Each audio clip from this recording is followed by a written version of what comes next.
Hello everybody and welcome back to the channel for probably one of the most exciting builds I think I'm going to do custom-wise on this channel, and that is a Quidditch pitch. Obviously by the title, you know what you've gotten into. Essentially, I'm going to take two of these sets, which is 75956. These are both the Quidditch match sets. They came out in 2018, retailed for $40. Honestly, if you buy them like I did, you can get them for $40 or less. They're actually from two different sellers just because I did need two of them. So honestly, I think I got the two of them for a little under $70. Then we have one of the poly bags from Quidditch Practice. These are available in stores right now, so they're actually a pretty good one to get a cool golden snitch, some of these translucent pieces, as well as a Ravenclaw Quidditch player. Now, I would like to do a full game eventually. I'll have to do like head swaps and all that good stuff and decide what theme I'm going for, but I figured a Ravenclaw player at least like on the sidelines, maybe waiting for a game, or it'd be cool to get like 10 of these, build a team. Be cool to have Hufflepuff in the future because I don't think they currently exist in the Quidditch realm, but I guarantee you can probably find a custom one out there somewhere. For now, we're just going to have a couple duplicates. It's a couple duplicates for characters, but we can again head swap down the road, go from there. We have a little bit over a base plate long and wide, so I'm going to build these outright, see what scale I'm looking for, just because it was a little bit hard because they're like curved around the edges and stuff like that. But essentially we're going to have 8 in total of the actual like houses. So 2 Gryffindor, 2 Hufflepuff, 2 Ravenclaw, you know, you got the gist. 2 Slytherin, and then obviously we have a couple of Professor Snapes in there. But essentially we're going to build an entire pitch, have a game going on eventually. I have a handful of these translucent action pieces. I would like to hang those either off of towers or build support platforms or something to have the brooms actually flying around. But this is going to be very much part 1. After this, I will be Mills plating this just like it did with Hagrid's Hut and like I'm going to do with the rest of the Hogwarts experience. But now that the Great Hall is out, I was originally going to do the Dumbstrad ship next. However, this is going to be something I need to order extra pieces for. The Dumbstrad ship is build it, sit it, forget it, it's done. This, I'm actually going to have to customize a little bit more just because of the scale and ordering some more pieces for the Mills plate because I have a lot, just not the actual pieces, like little 4x8s or 4x6s, whatever you like to use for your Mills plates. So I wanted to kind of get this built, order the pieces on the side, and then do a part 2 eventually on this once I kind of figure out what scale I'm going to have, the length, the width, all that good stuff. So thank you guys so much for joining me for another build. This is going to be a fun one. I've been teasing this for a very long time, since the start of this project, probably about 3 or 4 months ago now. Time is just flying past. So thank you guys so much for joining me. Like, comment, subscribe if you can. I did separate this playlist into its own, so you can look at Harry Potter directly, or just follow along with this Hogwarts project, because I know that's a pretty cool one. And I'll see you at the end of the build, folks.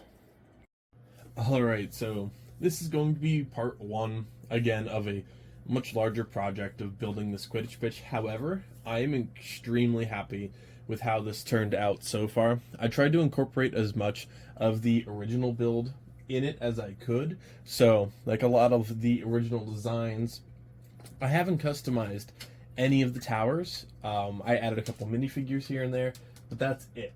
So everything else is pretty much that original design, and I love it. I really do. I like the scale of everything. Let me add a background light here, make it a little bit brighter. I'm extremely happy with it. I kind of tried to do a little bit of a pattern on both sides. I added a few Quidditch players. Obviously, there's a couple duplicates in here with Oliver Wood, just because I only have him and Harry for the Gryffindor side. But I used a lot of these little translucent accent pieces. I have the golden snitch kind of flying away from Harry, who's supposedly flying up. He is the short legs, so I can't action pose him just yet. So this is going to take a lot of work, especially a lot of practice for me, just trying to get them looking like they're flying, adding some of the actual equipment flying around like they're about to bludgeon somebody with it. You know, got a couple of the beaters going around as well, so I love it.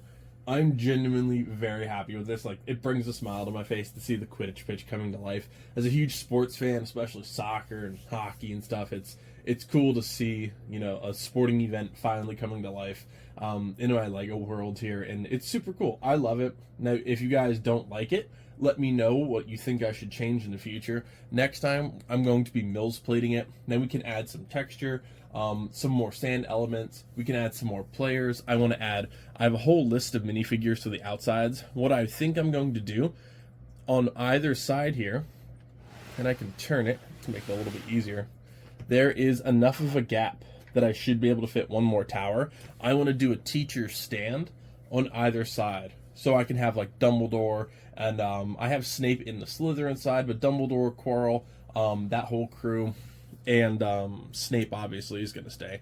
But I think that would be pretty cool if I can do like at least one teacher's box. Obviously, like, I could add more details down the road, but I think for now, given the size constraint, that really does work for me. Just adding that one or two teachers boxes, and again, we'll be doing that in the future. This was very much ground level, get some people's opinions on it, see if there's a better way to make some brooms fly. I also added a Ravenclaw player, Cho Chang, kind of just sitting off to the side here from the polybag. I don't know if I want to have her looking on or not yet. You know what? I can probably just put her in the Ravenclaw little box. I guess that would make more sense. So I'll have to add her then to the Ravenclaw box, but I think it's pretty cool. It also did include a couple more of these pieces, so you can actually switch it to Ravenclaw or Hufflepuff as well. So that would be pretty cool if I can get a couple different games going. The only issue is I don't think they really make a lot of Hufflepuff. They have one, which is Cedric Diggory in the Quidditch trunk, and I'm honestly not sure if that's his sweater or if that's his actual like Quidditch jersey. I'm not sure. I'd have to take a better look.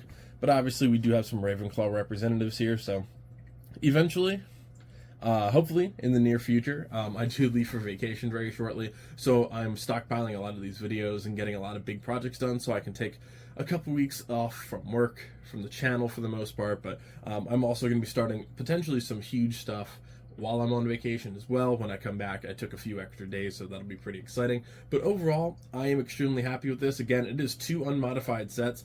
As for the base plates, it is an awful amalgamation of like pocket knife cut sketchy base plating.